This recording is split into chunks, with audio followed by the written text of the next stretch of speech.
men. And I use the term ever so loosely, of course. Way back at the beginning of this series, I think I told you I was going to show you how to do the left hand shift to right hand shift conversion. Well, here it is. This is going to be how. Maybe I should do a little background as to why I think this is a good idea. So let's go back a little bit.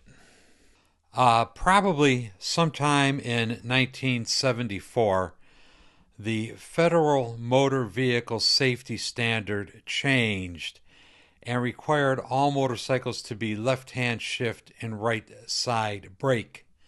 Apparently, Harley didn't buy off the right officials, and they really got caught with their pants down and ended up making a Rube Goldberg mechanism for doing the shifting and the braking. Basically, they took a right-hand side shift crankcase, that being the 74 style cases, and they rigged up a horrible arrangements of levers, bell cranks, rods, crossovers, cables, and they turned the right side shift into a left side shift and a right side brake. Horrible, horrible, horrible sloppy linkage.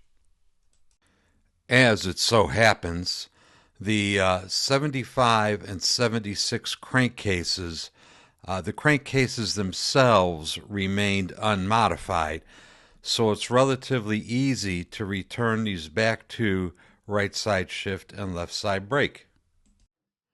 So you'll need to round up a few parts. The only internal part you're going to need is a right hand shifter shaft. They are available with splines and without splines. I like the spline ones better. You can tighten down an unsplined shifter lever onto a splined shaft, and it will lock the two pieces together better so that the shifter lever doesn't slip on the shaft. Unfortunately, yes, you do have to remove the trans to make this modification. More likely than not, you're going to have to grind this area of the new shifter shaft in order to get it to clear the crankcase when you're installing it. Pretty much every one I've seen needs some grinding in this area. Just go ahead and grind it. You ain't going to hurt anything. On 75 and 76, this is a closed end bushing. I've already drilled this out from the back side to a 1/2 inch. The shaft is a 1/2 inch. So go ahead and drill it out and make it a 1/2 inch diameter. More likely than not, when you get done drilling the hole, it won't quite line up with the bushing on the crankcase. So I get a 1/2 inch reamer, and it needs to be kind of a long 1/2 inch reamer because it needs to go through both holes at once. So anyway, I run a 1/2 inch reamer from the outside through to the inside to make sure that the two bushings line up with one another.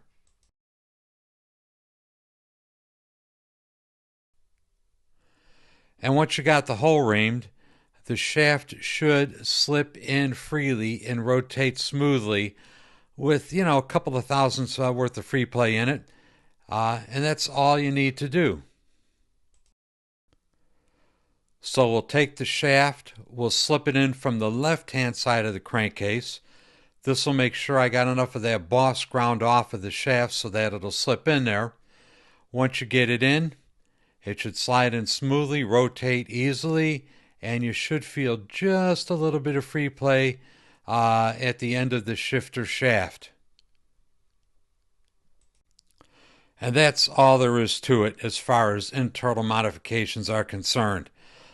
Put the transmission together as you would any other Sportster transmission, 74 and earlier. And once again, the final word of caution, this works only on 75 and 76. 77 and later, have a different arrangement, and it won't work this way. At the end of the day, you're going to be much happier. The bike is going to brake better. The shifting is going to be more precise. All that slop and that crappy linkage is going to be gone, and the shifter is going to perform the way it was intended to perform. You'll really be happy if you do this. And with that, I am out of here. Join me on Patreon. Most of all, please subscribe. I'm out of the old coffee cups. New ones should be in stock and available by the time this video is published. Get yourself a coffee cup. Get yourself a sticker. Links down below. See you next time. Bye.